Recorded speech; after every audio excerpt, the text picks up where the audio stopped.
जन्मदात्री माता आणि पालन पोषण करणारी धरती ही माणसाला स्वर्गाहूनही प्रिय असते। त्यांच्याबद्दल त्याला प्रेमादर असतोच, पण त्यांना जपण्यासाठी त्याची नेहमी धडपड सुरू असते। माणसाला आपलं असं म्हणता येईल असं एक स्थान हवं असतं।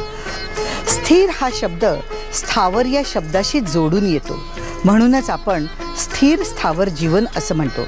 सारांश काय तर आपल्या या शब्दासाठी माणसाचा खरा लढा असतो।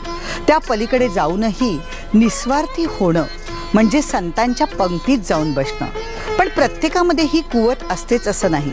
सामान्य व्यक्ती या भक्तीचे निरनिराळे मार्ग शोधत असतात। असाच एक आगळा वेगळा मार्ग शोधलाय महाकालीचे भक्त श्री रवींद्र हर्डीकर यांनी। गायन कलेची आवड असणारे श्री हर्डीकर हे महाकाली देवीचे उपासक। दररोज सकाळी उपासना केल्याशिवाय श्री हर्डीकर यांचा दिवस सुरू होत नाही। महाकाली देवीने त्यांची भक्ती बघून त्यांना त्यांच्या गायनाची आवड जोपासण्याची एक संधी दिली। आज ते त्यासाठी तिचे खूप ऋणी आहेत। त्यांच्या आप्तेष्टांना सुद्धा महाकाली देवीने मोठमोठ्या संकटातून बाहेर काढले। एका कलाकाराचा हा प्रवास देवी भक्तीने कशा प्रकारे घडला हे आज आपण पाहू। आडिवऱ्याची महाकाली देवी हे एक अतिशय जागृत देवस्थान समजलं जातं।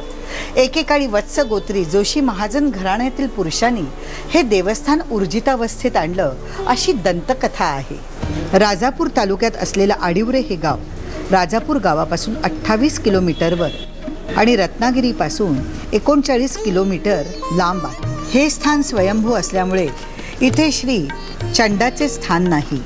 देवालय पूर्वाभिमुख असून याचा आवार स्वतंत्र आहे। देवालयाच्या उत्तरेला आवारातच एक विहीर आणि ईशान्येला एक आड म्हणजे वाटोळी विहीर आहे। इथे एक अश्वत्थ वृक्ष सुद्धा आहे जो देवालयाच्या समोर असून दोन्हीमध्ये दीपमाळा आहेत।